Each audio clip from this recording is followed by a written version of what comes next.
In part one of this story, we left off at the edge of a contradiction.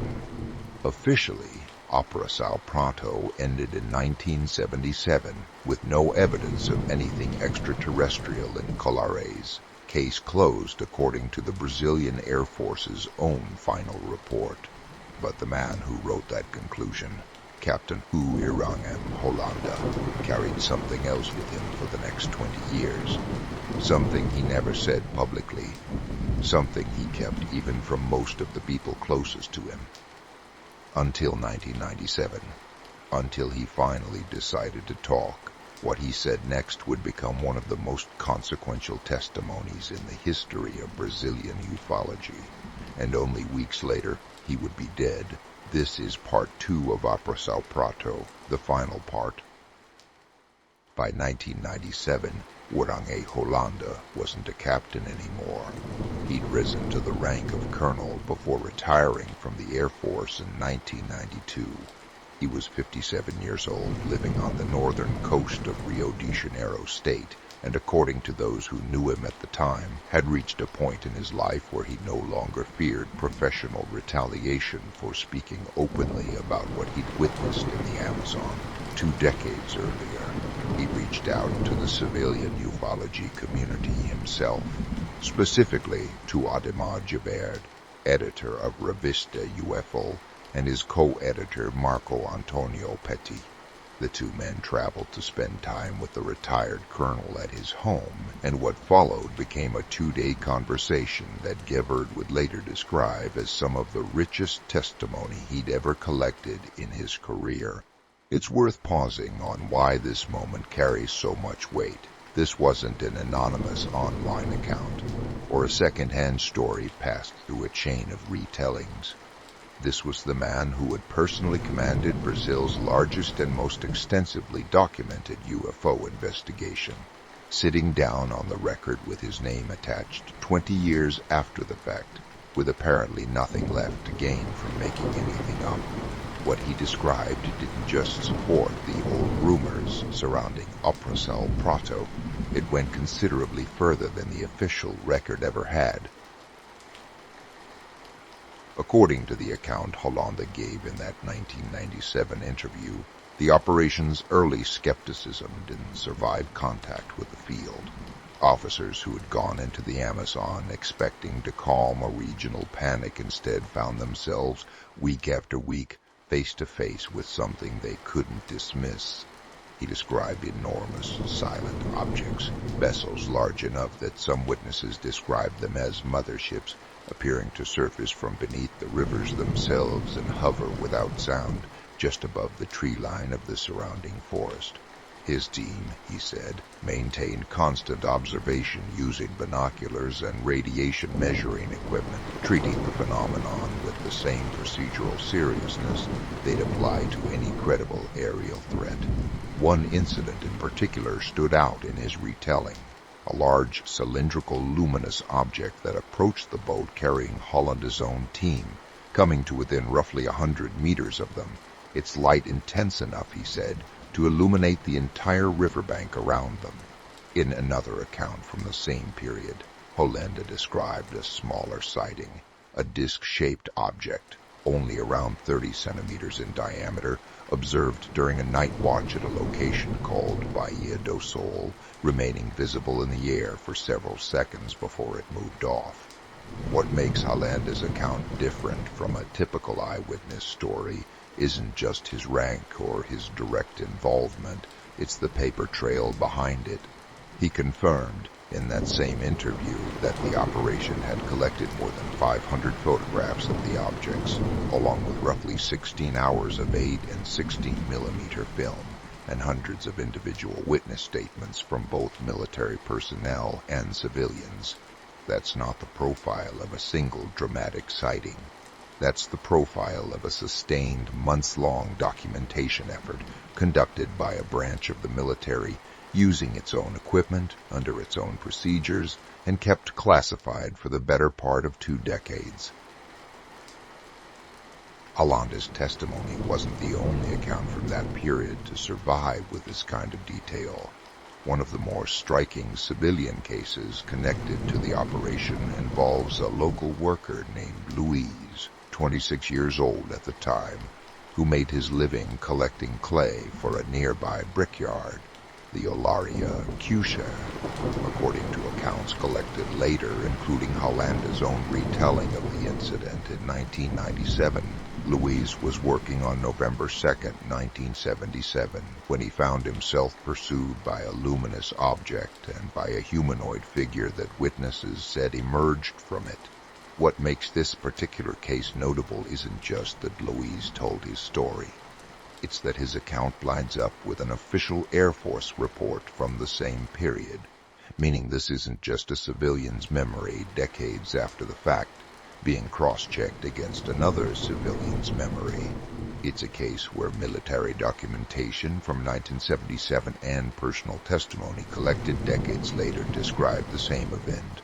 Researchers who've continued investigating the case in the years since have noted that some of the people connected to these encounters described lasting effects afterward.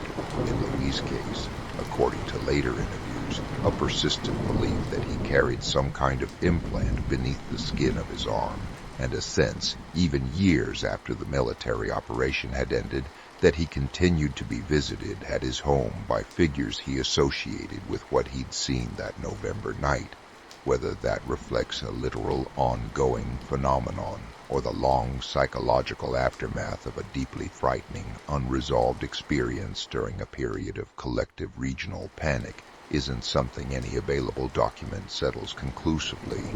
What's harder to dismiss is the timing. A documented military sighting and a named civilian's first-hand account converging on the same date in the same place. Here's what separates Prato from almost every other UFO case in the world. Most governments that have run classified investigations like this one have kept their archives sealed, citing national security for decades, some indefinitely. Brazil didn't. Portions of the Operação Prato documentation were released starting in 2004, and over time a substantial share of the surviving material, official sighting logs, internal reports, and hundreds of period photographs, was placed under the custody of Brazil's National Archive in a public digital collection researchers refer to as the Fundo Oviani, accessible through the archive's own public record system. Researchers who since cross-referenced the official military logs against a separately leaked internal chronology, a document identifying nearly 300 individual observations, combining military and civilian reports, found something remarkable: dates, times, and descriptions lining up with close to total consistency across the two independent sources. Only a small handful of entries in either document lacked a clear match in the other. That kind of internal consistency is rare in UFO research generally, where most of the available evidence is scattered, informal, or impossible to independently corroborate. Operação Prato is by contrast one of the only cases in the world where a government's own internal, contemporaneous paperwork and an independently leaked civilian military account can be laid side by side and largely agree with each other. Even now, researchers note that not everything has been released. Some material remains classified, and questions about exactly what was collected and where all of it ended up are still unresolved. But what has been made public remains, by volume and internal consistency alone, the most substantial documented body of military UFO evidence Brazil, or arguably any nation, has ever formally declassified. Hollanda's 1997 interview was scheduled to be published in Revista UFO, and he was set to present his account publicly at an event hosted at Rio de Janeiro's IBAM Auditorium, in front of an audience that by all accounts was already anticipating something significant.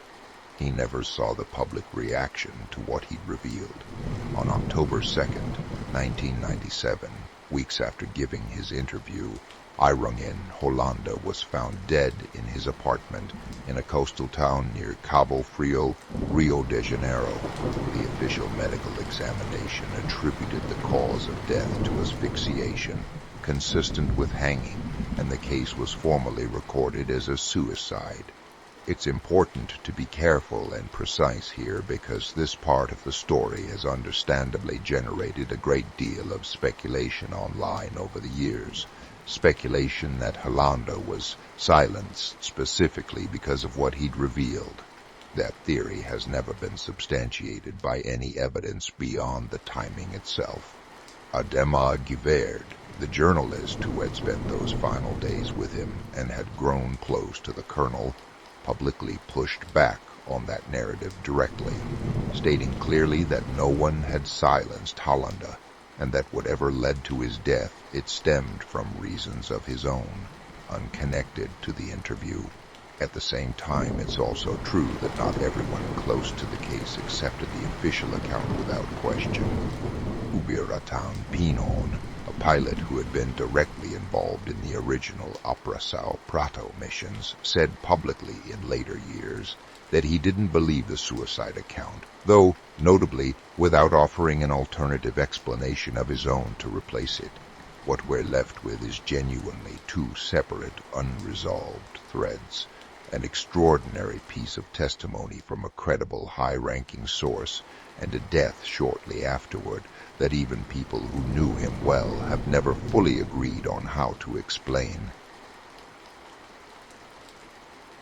There's one more detail worth sitting with before we close this out.